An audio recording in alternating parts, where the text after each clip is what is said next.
Ceará não tinham conseguido criar um instituto de antropologia e doaram as peças para o Museu do Ceará.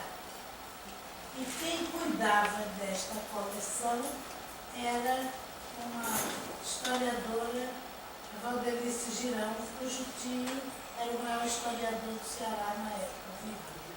E elas cuidavam muito bem no Instituto do Ceará. Aí depois foi retirado do Instituto do Ceará e ido para um museu na casa Messejana, na casa onde nasceu José de Alencar. Então, naquela casa foi criado um museu e algumas peças do Arthur Ramos e da coleção Mirena eu estudei lá também. Eu peguei no Instituto do Ceará e peguei em Messejana. Mas das últimas notícias que eu tenho, já se esfacelou praticamente 2 terços desse patrimônio.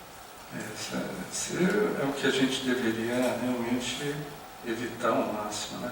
Mas o fato é que, agradecendo ao professor essa explicação e a atualização das condições dessa coleção, que mereceria um outro tratamento, Arthur Ramos, no livro de 34, indo além de Nina Rodrigues, superando os obstáculos epistemológicos aos quais o médico maranhense estava preso, porque ele era preso às teses racialistas de Lombroso, Garofalo e Ferri, esses mesmos autores que nessa academia de polícia que a gente viu aqui eram tratados nos tratados de criminologia e medicina legal. Então Arthur Ramos vai fazer uma ultrapassagem disso. Ele vai dizer, que numa citação que eu vou fazer aqui, ele sintetiza o pensamento modernista típico da primeira metade do século XX. Então a questão da nossa pergunta é: por que foi tombado esse? Por que Mário de Andrade era interessado nessas coleções? Por que esses autores pensavam em colecionar e guardar essas peças? Vamos ver por que eles achavam que tinha que museologizar isso, preservar isso. Para a obra cito Arthur Ramos, para a obra da educação e da cultura é preciso conhecer essas modalidades do pensamento primitivo, para corrigi-lo, elevando-o a etapas mais adiantadas, o que só será conseguido por uma revolução educacional, que haja em profundidade, uma revolução vertical e intersticial, que desça aos degraus remotos do inconsciente coletivo e solte as amarras pré-lógicas a que se acha acorrentado. Na página 32 ele vai dizer isso. Já na página 321, ele vai dizer assim: só o trabalho lento da verdadeira cultura que destrua a ilusão mágica da nossa vida emocional, conseguirá a ascensão a etapas mais adiantadas, com a substituição dos elementos pré-lógicos em elementos mais racionais. Então esses autores são evolucionistas, no sentido de um evolucionismo cultural, mas não são racistas ou racialistas. Eles pensam que é possível superar essa fase da magia, porque estão presos num pensamento muito importante até o início do século XX, que é de James Frazer, que considerava, assim como Comte, que a humanidade passava da fase da magia para a fase da religião e depois chegava na fase científica. Era isso que estava na cabeça de Karl Marx, de Sigmund Freud, de todos os evolucionistas clássicos do pensamento moderno e da modernidade.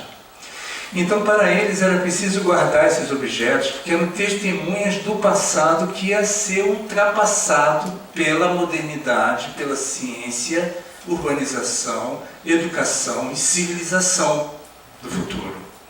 Então, essa é a ideia que sustenta epistemologicamente a construção dessa museologização, dessa museologia, e o que levava eles a pensar em guardar esses objetos como testemunha do que ia desaparecer. Para nós isso hoje é totalmente questionado, né? A gente não viu desaparecer. Na verdade, a magia faz parte da nossa vida. E os autores que a gente pode recuperar aqui, como João do Rio, o próprio Arthur Ramos, em diversas passagens, ele diz que expressões como essa: o feitiço é uma realidade brasileira. E mais, ele diz: o Brasil vive impregnado de magia. E o João do Rio, em 1904, diz: nós dependemos do feitiço. Então veja, esses autores, eles admitem e constatam que a magia e o feitiço era presente na realidade brasileira, na identidade nacional. É só ler Macunaíma, por exemplo. Mas para eles isso iria desaparecer. Era preciso guardar isso, porque a educação, a alfabetização e a modernização ia transformar o brasileiro, e o brasileiro ia deixar de fazer magia, ia deixar de acreditar nisso, porque ele ia se tornar mais racional, mais burguês, mais moderno. Então, o que eu queria lhes trazer nestas palavras é essa lembrança, que essa coleção faz parte de uma época, 38. Ela foi tombada para isso, e não para trabalho de estigmatização ou de violência simbólica contra essas expressões. O que estava por trás desse tombamento era uma ideia, uma concepção evolucionista da sociedade. Que os brasileiros iam se transformar para eles e iam abandonar a magia. Com tudo o que a gente constata hoje, sociologicamente, antropologicamente, que isso não ocorreu. A magia continua presente, ela é parte da nossa identidade, e agora a gente tem que realmente fazer um trabalho de reflexão, de debate sobre o que fazer com esses acervos, mas aí levando em conta outros pressupostos epistemológicos, que não sejam do evolucionismo. Que aí a gente vai ter que fazer um outro debate, aí outras teorias vão se desenvolver, e já existem teorias como o estruturalismo, de Lévi-Strauss, ou outras que dariam, o mesmo Franz Boas, né? O culturalismo, que poderia dar um foco diferente para nós nesse olhar. Eu só queria aqui, por favor, passe. Então, veja, aí ele diz que no livro 1 e 2, né, do livro do Tombo, esses objetos estariam aqui enquadrados no item A, né, como fetiche, instrumento de caça e tal, então, como testemunhos do passado, que ia desaparecer.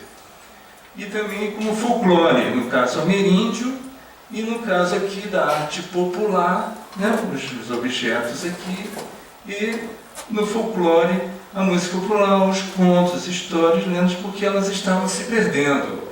Essa era a ideia de Mário de Andrade, uma etnologia da urgência, da emergência. Para Mário de Andrade era preciso salvar tudo isso antes que desapareça, antes que morra, antes que se perca. Por favor.